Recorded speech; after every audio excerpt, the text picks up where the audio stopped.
We pray thee, Lord, not that wrecks should happen, but that if any wrecks do happen, thou wilt guide them to the Scilly Isles for the benefit of the poor inhabitants. That's an old prayer from the Isles of Scilly.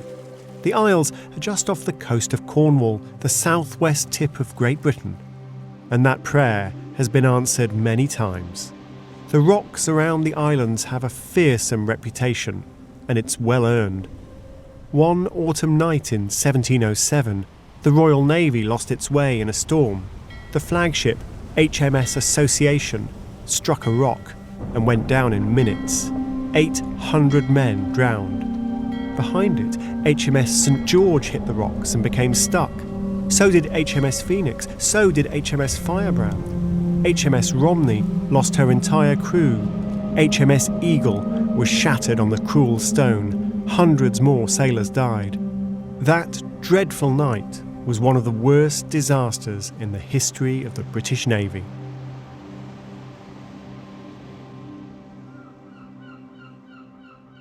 Local legend has it that there was one notable survivor, that the Commander-in-Chief of the British fleets, Sir Cloudesley Shovel, was washed up on the beaches of the Isles of Scilly, but was strangled by a local woman who fancied wearing his emerald ring herself. If she had been praying the old prayer, God or the devil had been listening. It is a dark tale, but the story I shall tell you today is a far stranger one. It was sometime after dawn on Saturday, March the 18th, 1967. Mater Christi was a langoustier, a French lobster boat, fishing for crayfish and crab between the mainland and the Isles of Scilly, 21 miles further west. On deck was Captain Guy Folich. Another langoustier was nearby, both of them enjoying rich pickings a few hundred yards north of the Seven Stones. The Seven Stones make up a vicious reef about 1/3 of the way between the Isles of Scilly and the mainland.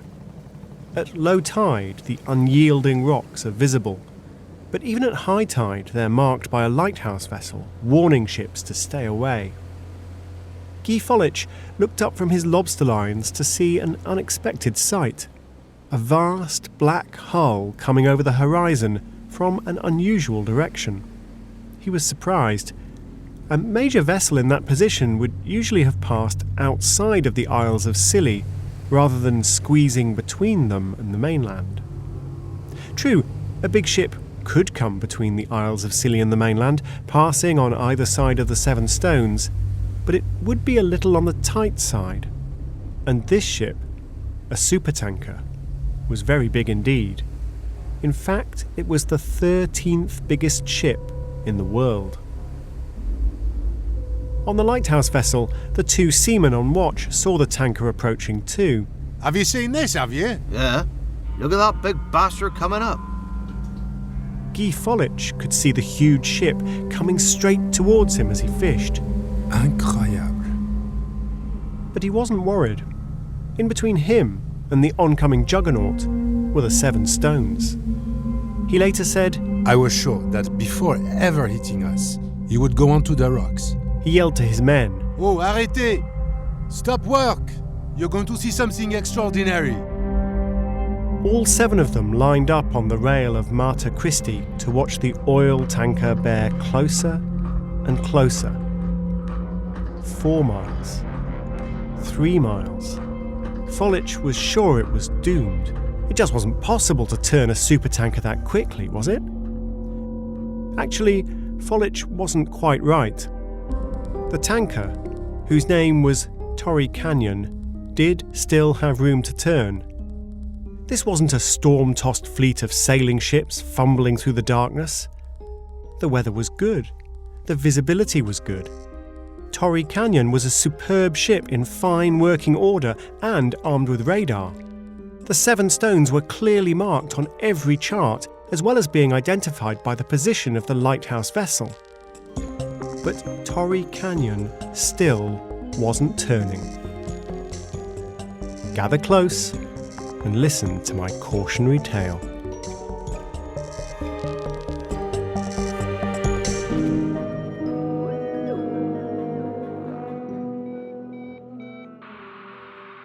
Nobody knew it at the time, but the trouble all started with a radio message from Milford Haven, the harbour towards which Torrey Canyon was sailing.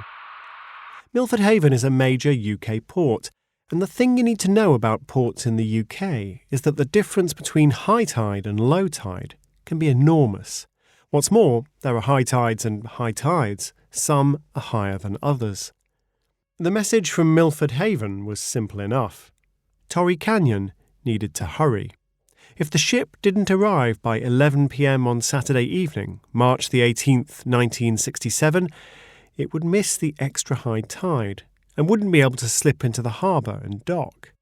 It would then have to wait another 6 days before the tide would once more be high enough. Missing the 11 p.m. deadline would mean a very expensive delay. That news put Captain Pastrengo Ruggiati under pressure. He had no more than 1 or 2 hours margin, not a lot. But Ruggiati had coped with worse. He'd been a navigator on an Italian submarine during the war, had survived a German prison camp, and had been commanding oil tankers for 20 years. Captain Ruggiati was in many ways a genial fellow, chatty and hospitable. He liked to eat good food, but insisted he shouldn't be served anything that wasn't available to his crew. As a result, the men on Torrey Canyon ate very well. But Ruggiati was also a details man who kept a close eye on his officers. Ruggiati was extremely conscientious. He was a man who wanted to know absolutely everything. Perhaps because of that, Ruggiati stayed up late on the Friday night before landfall, preparing the paperwork for when they docked. It was only at 3:30 in the morning that he went to bed, leaving instructions that he was to be awakened first thing when the Isles of Scilly were sighted. It was 6:30 in the morning when the Isles of Scilly appeared on the radar, about 35 miles away. First Officer Silvano Bonfiglio was on duty, and the position of the ship relative to the Isles of Scilly was an unpleasant surprise. Torrey Canyon, ploughing through the night across the ocean, had been pushed off its intended course by the current and the winds. It was now headed between the islands and the mainland. Bonfiglio immediately changed course, steering away from the channel, figuring that Captain Ruggiati had intended to pass outside of the islands. But he hedged his bets. Rather than heading out to sea or closer to the mainland, he was bearing straight towards the Isles of Scilly. He then woke up Captain Ruggiati. Ruggiati was angry. Was it because Bonfiglio had changed course without checking? Was it because the new course was neither one thing nor another? Or was he just sleep-deprived? Will our original heading of 18 degrees be free of the Scillies? Yes. Then continue on course 18 degrees. I intend to pass to the starboard of the Scilly Isles. Bonfiglio was so surprised he had to check that he'd understood the order, which irritated Ruggiati still further. Still, a manoeuvre shouldn't be too perilous. It was perfectly possible to get even a large ship through. The standard manual for navigating the waters around the coast of the British Isles is called the Channel Pilot. If Captain Ruggiati had consulted a copy, here's what it would have said. The actual width of the channel between the nearest of the Scilly Islands and Land's End is 21 miles, but as the route taken by all large vessels should be eastward of Sevenstone's light vessel, the navigable channel can only be considered as 12 miles wide. The lights render the passage perfectly simple at night, as well as by day in ordinarily clear weather, but as there is no part of the coast of England more subject to sudden changes of weather, the greatest vigilance is necessary, and a vessel's position, even in the clearest weather, should be checked by cross-bearings at short intervals. But Captain Ruggiati, alas, did not have a copy of the Channel Pilot on board, and so he missed 2 important pieces of wisdom. First, if you want to go between the Isles of Scilly and the mainland, be careful. Second, pass between the mainland and the Seven Stones. There is an alternative route between the Seven Stones and the Isles of Scilly themselves, but the Channel Pilot doesn't mention it because it's narrower. 6.5 miles wide rather than 12? Why take the narrower channel when you could take the broader one? Of course, you could still fit an oil tanker through the narrower gap, even an oil tanker that's nearly as big as the Chrysler Building. But you'd be cutting it close. You'd be betting that nothing went wrong.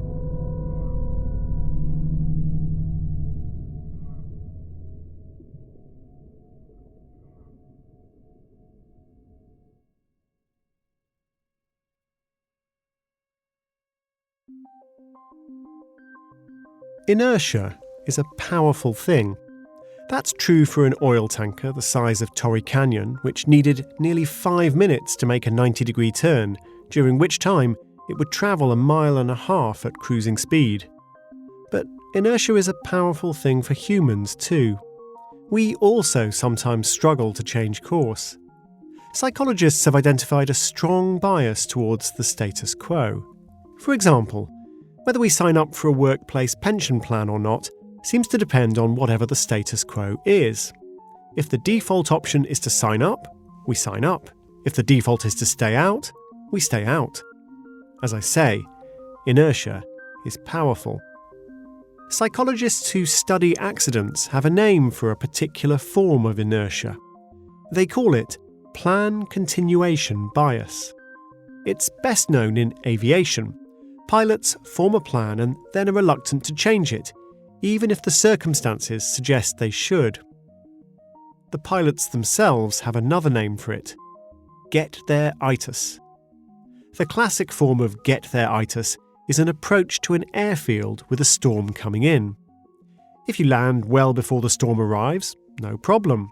If the storm arrives before you land, that's not a crisis either. It's a hassle. You have to divert to another airfield with all the delay, expense and annoyance that implies, but you do it because you don't want to fly into a dangerous storm.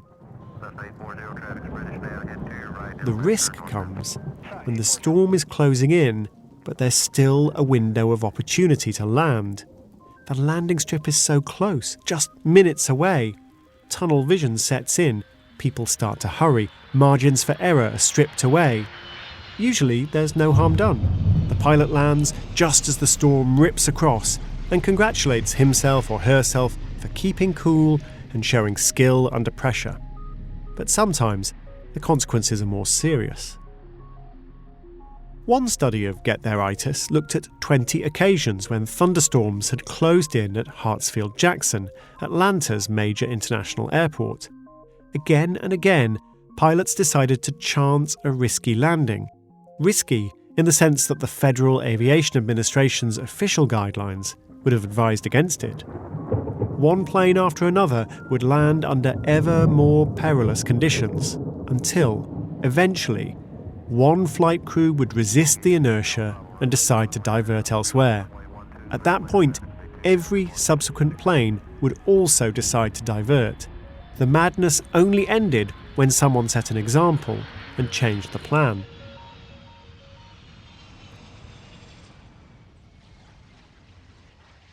I'm no airline pilot, but I sometimes suffer from get-there-itis in my own life. Perhaps you do too. For me, it tends to emerge when dealing with family logistics.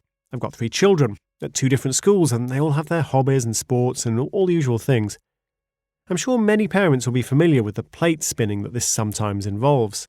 But then, something goes wrong. The car's in the shop to be repaired. No problem, we can bike instead. Then someone needs to be at home to meet the plumber. We make contingency plans and they seem like they'll be fine, but then a fresh errand appears or a babysitter calls to cancel. As complications mount, the plan starts to resemble an increasingly precarious assembly of stages and steps, lift swaps and rendezvous. It's a Rube Goldberg fever dream of an itinerary. And then, if I'm lucky, either I or my wife will find enough headspace to say, "This is crazy. Someone's going to have to skip dance class tonight. We'll call the plumber to see if tomorrow's okay instead. We'll replace the entire time and motion nightmare with something radically simpler." But that's hard to do because of the inertia, because of the plan continuation bias. And the more the pressure mounts, the harder it is to see clearly just how precarious everything has become. I become so fixated on executing the plan that I don't have a moment to realise that it's now a stupid plan. Captain Ruggiati was under pressure to reach the harbour at Milford Haven in time, and had been woken with the unwelcome news that the ship was off course, too far towards the mainland. If he'd stopped to think, or to talk to his officers, he would have realised that he still had time to turn and go the long way round outside the Isles of Scilly. He only had an hour or two to spare, but a brief calculation would have revealed that the detour would have cost just 29 minutes. Yet he didn't pause to reflect. He snapped at Bonfiglio and ordered him to stick to the course that would now cut inside the Isles of Scilly. Nor did he reflect that since his ship had already been deflected by the current and the wind, those forces might well continue to work upon the ship, moving it out of its intended position. Under time pressure, he began to suffer get-there-itis. His plan was risky, and his plan was not about to change. At 8:18 a.m, a junior officer calculated their position. This being the days before GPS, he did it with the ship's charts, a compass bearing, and a radar reading. Old school. But the inexperienced officer was anxious. He wasn't convinced he'd got the ship's position exactly right. But he didn't speak up. After all, there'd be another chance to take a fix in 10 minutes or so. Captain Ruggiati wasn't speaking up either. As the ship steamed north at 16 knots, nearly 20 miles an hour, he'd already decided which course he would take. But he hadn't told his crew, which meant that they hadn't had a chance to comment, and they didn't feel entitled to ask. Captain Ruggiati had actually decided to pass through the narrow channel, which involved bending the ship's course in a long, slow curve to the left. Why? Perhaps because it was the most direct route. But mostly because, well, why not? To me, it was the same. But should he not have taken just a few more minutes to avoid the narrow route? That was never in my mind. Never.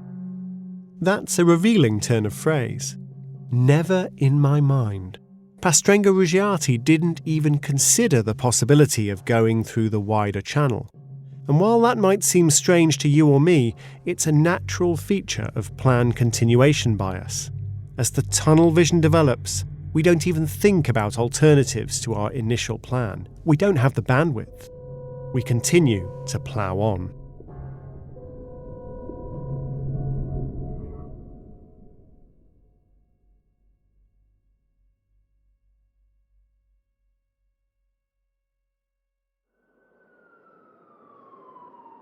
In 2005, a young boy was rushed into a hospital emergency room. He suffered from asthma, and he was in distress. He was finding it harder to breathe, and harder, and then his breathing stopped. The medical team quickly strapped an oxygen mask onto the boy. That should have helped, but instead, his heart stopped beating too. There were 8 trained medical professionals in the room, taking it in turns to perform CPR on the boy. Still no pulse, still no breathing. The minutes ticked by. A doctor slid a breathing tube down the boy's throat. Nothing's happening. Is the tube in position? The tube's fine. I checked. Is there any pulse? Still nothing. Let's take the breathing tube out and try the airbag again. It's not helping. No, it wasn't helping. And the reason it wasn't helping was because the breathing apparatus was broken. It would have taken a few seconds to check if any of the 5 nurses or 3 doctors had thought to check. But they didn't think. Not until the boy had been deprived of oxygen for 10 minutes. Thankfully, this wasn't a tragedy. It was a training exercise.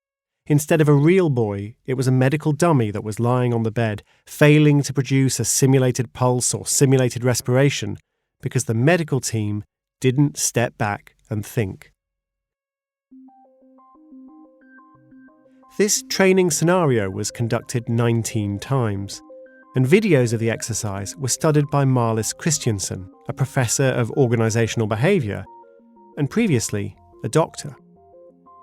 Professor Christiansen found that some medical teams took just seconds to identify the problem with the breathing equipment. This isn't working, it's broken. That's impressive.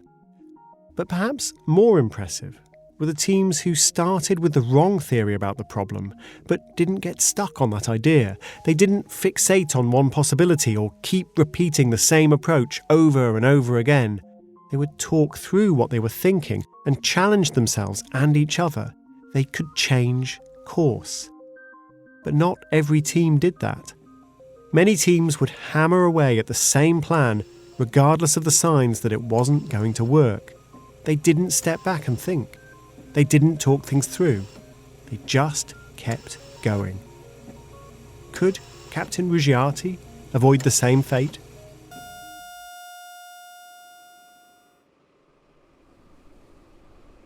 Captain Ruggiati is now trying to curve his ship through the narrower channel. He doesn't even have the full 6.5 miles to aim at, because he's approaching at an angle. He's left himself precious little margin for error. As it is, Torrey Canyon is heading straight for the submerged rocks. At 8:30, as the slow turn begins, 2 fishing boats appear on the radar. The 2 French langoustiers that are watching the oncoming supertanker with astonishment. Ruggiati had planned to keep turning, but now he has to ensure he doesn't hit the boats. Suddenly, floats come into view. They're a sign of fishing nets beneath the surface. Torrey Canyon can't possibly avoid them all and slices through one set of nets. Captain Ruggiati pauses his turn in order not to shred the rest. He's now heading very close to where he thinks the stones are, but he still hopes to be able to resume his turn after passing the nets. But meanwhile, all the while, the current has been gently, insistently pushing Torrey Canyon closer and closer to the 7 stones. At this point, Ruggiati seems to have woken up to the danger. He has precious little room for manoeuvre. Rather than curving out of danger, he's heading directly towards the 7 stones. He was later asked whether he would have been heading that way if not for the fishing boats and their nets. No. Only a madman would have followed a northern course. Ruggiati now knows his heading is dangerous. His plan to go through the narrow channel is being frustrated. But as the pressure rises, he can't step back and form a better plan. Why doesn't he slow down? Why doesn't he abandon his plan to turn left into the channel and instead turn sharply right into deep water? That was never in my mind. Never. When get there-itis takes hold, there are a lot of things that should be in our minds, but aren't. At 8:38 a.m, Captain Ruggiati takes a look at the charts.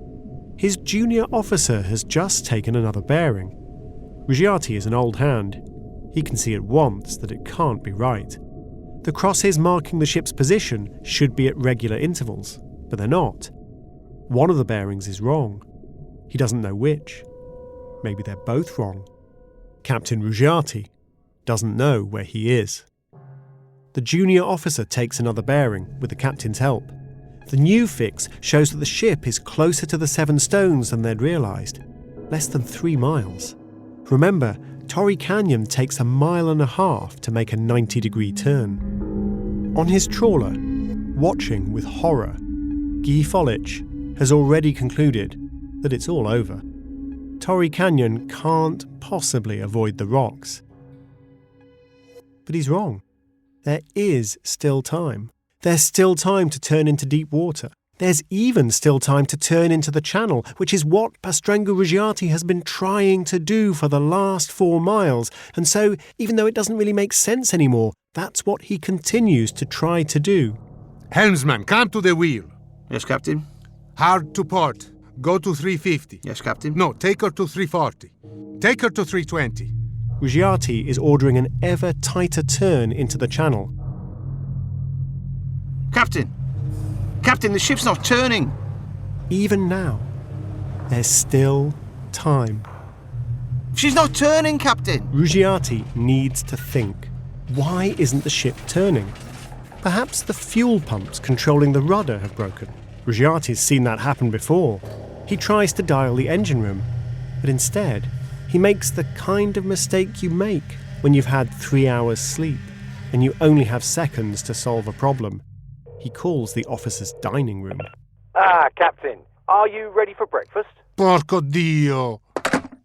God is a pig. That's some serious blasphemy from a good Italian Catholic. It's the blasphemy of a man who knows time has just run out.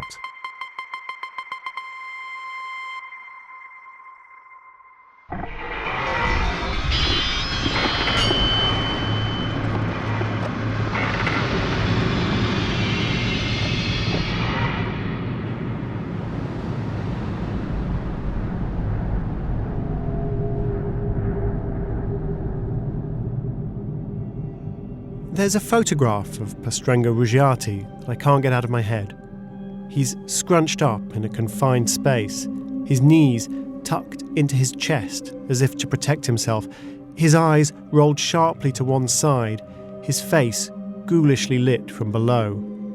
He's wearing a hospital gown, and he's hiding under a hospital bed. That's where he was when the paparazzi found him. He looks terrified.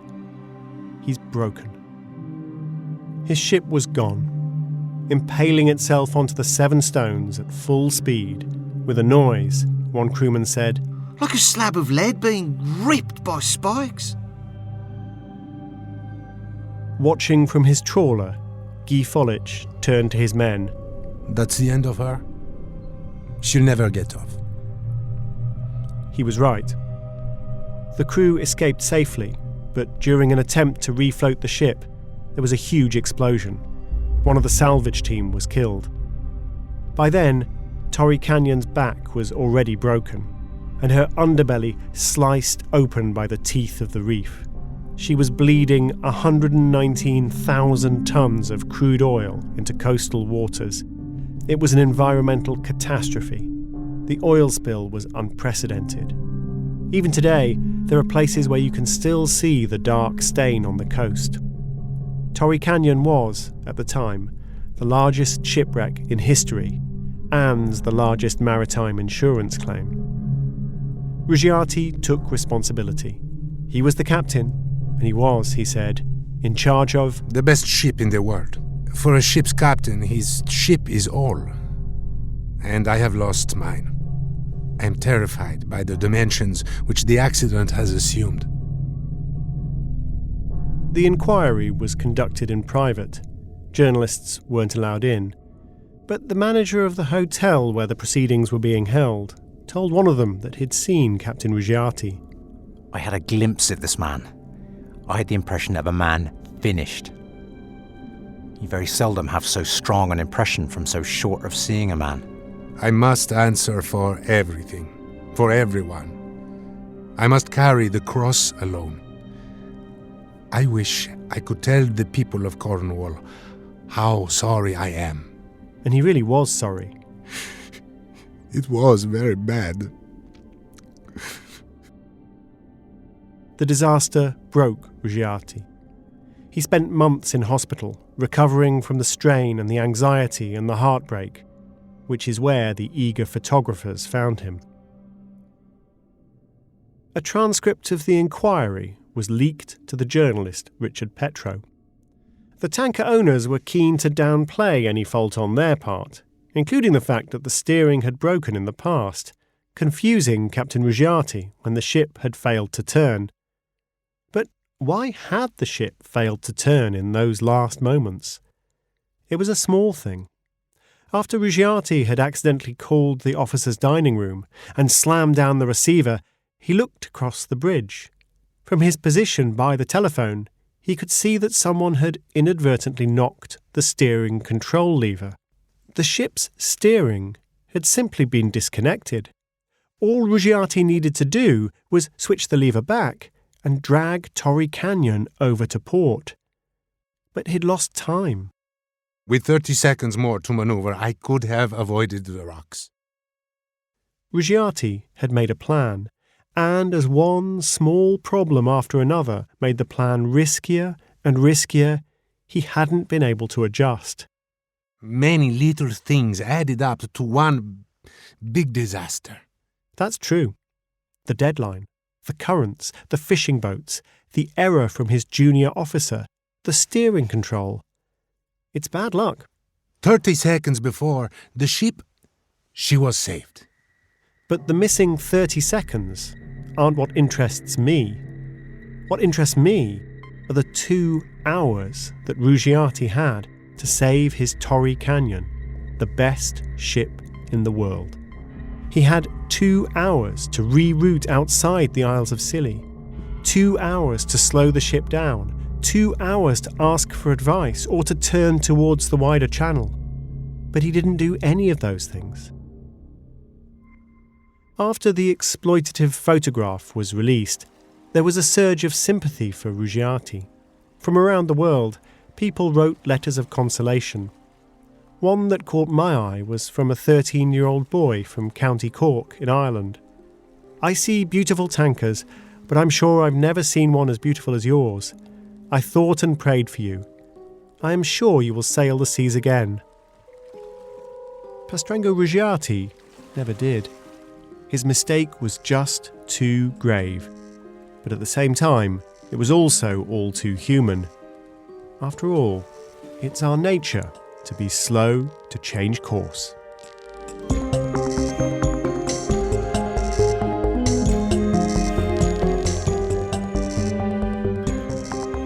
You've been listening to Cautionary Tales. If you'd like to find out more about the ideas in this episode, including links to our sources, the show notes are on my website, timharford.com.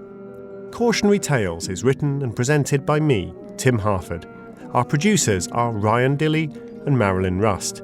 The sound designer and mixer was Pascal Wise, who also composed the amazing music.